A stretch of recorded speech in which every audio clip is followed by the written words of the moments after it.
Pra quem não sabe, eu, como estudante de programação, falhei em um requisito muito importante.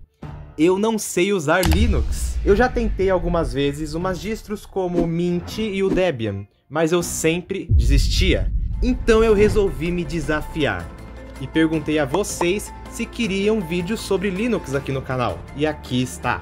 Existem várias distribuições Linux para iniciantes. O Mint e o Ubuntu são as mais populares, baseadas em Debian.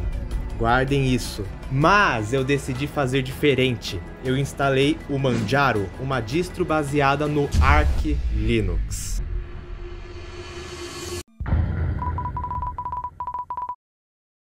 No primeiro dia, eu realizei a instalação e configurações básicas do sistema. Fui no site oficial do Manjaro e me deparei com 3 imagens oficiais da distro, além de outras 3 desenvolvidas pela comunidade. Entre as 3 oficiais, eu escolhi a XFCE. Por quê? Porque ela é a mais leve. E como eu vou rodar isso numa máquina virtual, eu vou prezar pelo desempenho.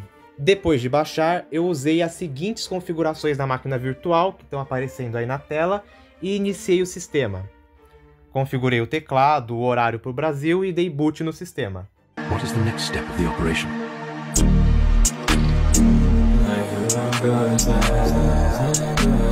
Eita, meu Deus do céu, eu baixei um vírus e nem sabia.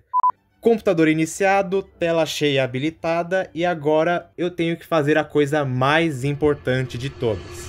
Trocar a tela de fundo. Eu escolhi essa com o gatinho, porque... Mano, olha a cara dele. Ele tá pedindo pra ser escolhido. Por fim, iniciei o gerenciador de instalação e... Bum! Instalado. Terminada a instalação, reiniciei o sistema, coloquei minha senha e... Cadê o gato? Aê! Depois disso, bateu aquela crise existencial. Beleza, o que eu faço agora? Bom, eu vi que era necessário realizar umas atualizações assim que você instala o sistema. E já fiz logo, já tentei fazer isso. Como eu disse antes, eu já tinha tentado usar distros baseadas em Debian, como o Parrot. Então, a primeira coisa que eu tentei foi abrir o terminal e digitar sudo apt update, que é o comando padrão para atualizar o sistema. Meus amigos, esse comando não existe em distros baseadas no Arch.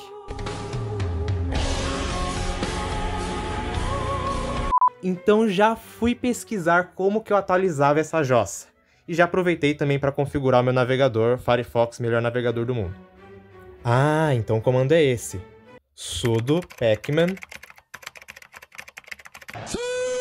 Executei o comando certo e descobri que não tinha nenhuma atualização.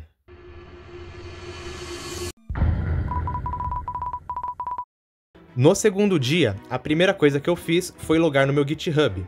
E eu também lembrei que eu precisava instalar ele no computador, o GitHub Desktop. Só que, para quem não sabe, ele só tem para Windows e Mac. Supostamente. Então eu pesquisei um vídeo da lenda. Sim, Gustavo Guanabara, para ver como que instala esse negócio. Mas como eu tô usando uma máquina virtual, os vídeos não estavam rodando direito, ficavam todos lagados. No vídeo anterior, a gente... Então eu tive que rodar o vídeo no Windows mesmo. Mas Guanabara, e se eu tiver Linux? Depois de instalar o Git e ficar mais de meia hora tentando instalar o GitHub Desktop, eu descobri que eu só precisava entrar na pasta, criar um pacote de instalação e instalar esse pacote. Aê, caraca, só sincronizar isso aqui. Dark Trim, é claro. Por fim, eu instalei o VS Code para poder fazer meus projetos. E foi aí que eu descobri que o Visual Studio Code que eu instalei era open source. Nossa, era tudo que eu queria! Eu fui enganado pela Microsoft, pelas Big Techs. Mas eu usei esse aí mesmo, até porque meu VS Code no Windows tá cheio de extensão e eu acho que a minha máquina virtual não ia aguentar rodar o meu VS Code. Então só instalei o Python e um tema da hora aí que eu achei. Então depois de horas eu posso finalmente desenvolver meu projeto, que eu no caso não tinha começado o projeto ainda. Como eu queria fazer um site para calcular médias escolares, melhor projeto do mundo, eu decidi que ia tentar usar React para desenvolver. Por quê? Porque eu não sei usar React. Então lá vai o gênio tentando iniciar um projeto em JavaScript, sem instalar o Node.js. Meu Deus do céu! Instalei o Node e iniciei o projeto.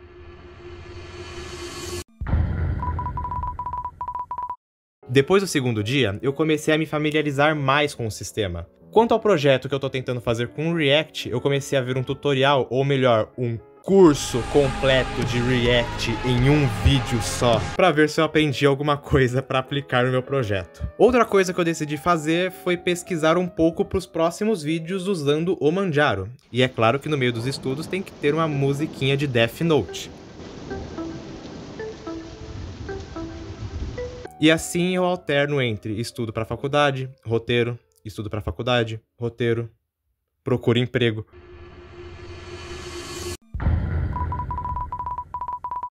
No 8º dia, enquanto eu estava estudando para a faculdade, eu fui mexer na minha música e isso acontece.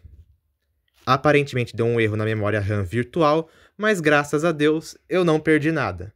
Por um instante eu me senti assim. Outra coisa que eu fiz, que eu vi que era obrigatório fazer no Linux, é mostrar as configurações do sistema junto com a logo do Linux no terminal. E lá vai eu mais uma vez pesquisar como que faz isso. Meu Deus do céu, que coisa linda! No 9º dia, eu percebi que a máquina virtual estava travando muito mais do que eu esperava, então eu aumentei um pouco também a memória virtual.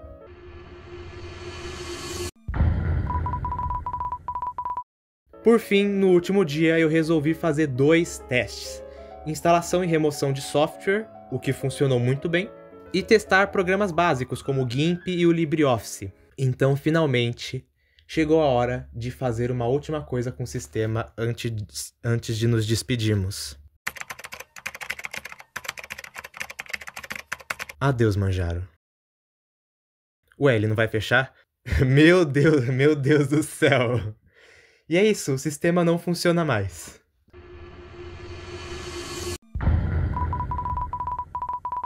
Bom, agora vamos falar sobre a minha opinião sobre o sistema, baseada nessa experiência aqui de 10 dias usando o Manjaro. Para essa avaliação, eu usei os seguintes critérios: facilidade de instalação, se o sistema é intuitivo, baseado na minha capacidade de ameba, navegação na internet, uso para desenvolvimento, e facilidade de instalação e remoção de programas. Eu achei o sistema muito bom para quem está iniciando. Eu, como iniciante no Linux, consegui me adaptar muito facilmente ao sistema, até mesmo para alguém que já tentou usar distro baseada no Debian, que usa um sistema de gerenciamento de pacotes diferentes do Arch. Por isso que aquele comando sudo apt update não funcionava. Para quem não sabe, o Debian utiliza o apt e o Arch utiliza o pacman como sistema de gerenciamento de pacotes. Sobre ele ser intuitivo, para mim ele foi intuitivo. Eu achei ele bem fácil de usar.